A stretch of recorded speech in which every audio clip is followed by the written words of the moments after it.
Over thinking ഒരു കലയായിരുന്നെങ്കിൽ ഞാനൊരു കലാകാരിയാണ്. ചിന്തിച്ച് ചിന്തിച്ച് എന്തൊക്കെ പ്രശ്നങ്ങൾ ഉണ്ടാക്കിയിരിക്കുന്നു. അത് നല്ലതല്ലെന്ന് സ്വയം പറഞ്ഞ് പഠിപ്പിച്ചുകൊണ്ടിരിക്കുമ്പോഴും അത് നിർത്താനൊട്ട് പറ്റുന്നുമില്ല.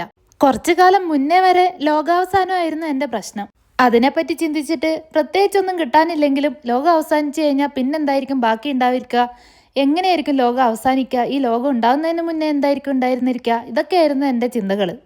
ഈ വരയും ക്രോഷയും ക്രാഫ്റ്റും ഒക്കെ തുടങ്ങിയ ശേഷം ഒരു പരിധി വരെ അത് കുറഞ്ഞിട്ടുണ്ടായിരുന്നെങ്കിലും ഇപ്പോൾ കുറച്ച് നാളായി വീണ്ടും തുടങ്ങിയിട്ട്. ഇപ്പോഴത്തെ എൻ്റെ പ്രശ്നം എന്താണെന്ന് വെച്ചാൽ, ഞാനൊരു വീഡിയോ കണ്ടു. അതിനകത്ത് പറയുന്നത് എന്താണെന്ന് വെച്ചാൽ, ബ്ലൈൻഡ് ആയിട്ടുള്ള ആൾക്കാർക്ക് സത്യം പറഞ്ഞാൽ ഇരുട്ടൊന്നുമല്ല, കറുപ്പല്ല, ഒന്നും കാണില്ല എന്ന്. അത് കേട്ടതിൽ പിന്നെ എനിക്ക് അതിനെപ്പറ്റിയായി ചിന്ത. അപ്പോൾ അതിനകത്ത് കുറേ കമൻസും കണ്ടു. നമ്മൾ ഒരു കണ്ണ് അടച്ചു പിടിച്ചിട്ടുണ്ടെങ്കിൽ ആ കണ്ണിൽ സത്യം പറഞ്ഞാൽ ഒന്നും കാണില്ല എന്ന്. ഞാനത് ട്രൈ ചെയ്ത് നോക്കി, എനിക്കത് മനസ്സിലായൊന്നുമില്ല. പക്ഷെ എന്നാലും ഇപ്പം അത് കുറേ നാളായിട്ട് ചിന്തിച്ചുകൊണ്ടിരിക്കുകയാണ്. എൻ്റെ ചിന്താഭാരങ്ങളിൽ പറയാൻ പറ്റുന്ന പ്രശ്നങ്ങളാണ് ഇതൊക്കെ. അപ്പം എന്നെ പോലത്തെ ഓവർ തിങ്കേഴ്സ് ആരെങ്കിലും ഉണ്ടോ? അങ്ങനെയുള്ളവർക്ക് ട്രൈ ചെയ്ത് നോക്കാൻ പറ്റിയ ഒരു സെൻറ്റാങ്കിൾ ആർട്ടാണ് ഇപ്പം ഞാൻ വരച്ചുകൊണ്ടിരിക്കുന്നത്. ഇത് നമ്മുടെ കോൺസെൻട്രേഷൻ ബൂസ്റ്റ് ചെയ്യും, നമുക്കൊരു സെൽഫ് കോൺഫിഡൻസും സാറ്റിസ്ഫാക്ഷനും ഒക്കെ തരും കേട്ടോ.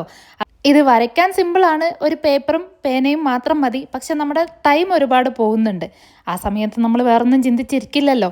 അപ്പോൾ ഇന്നത്തെ എൻ്റെ വീഡിയോ ഇഷ്ടപ്പെട്ടിട്ടുണ്ടെങ്കിൽ എന്നെ സപ്പോർട്ട് ചെയ്യുന്ന കാര്യം ആരും മറക്കില്ലല്ലോ. അപ്പോൾ നമുക്ക് നാളെ പുതിയൊരു വീഡിയോ ആയിട്ട് കാണാം. Bye bye.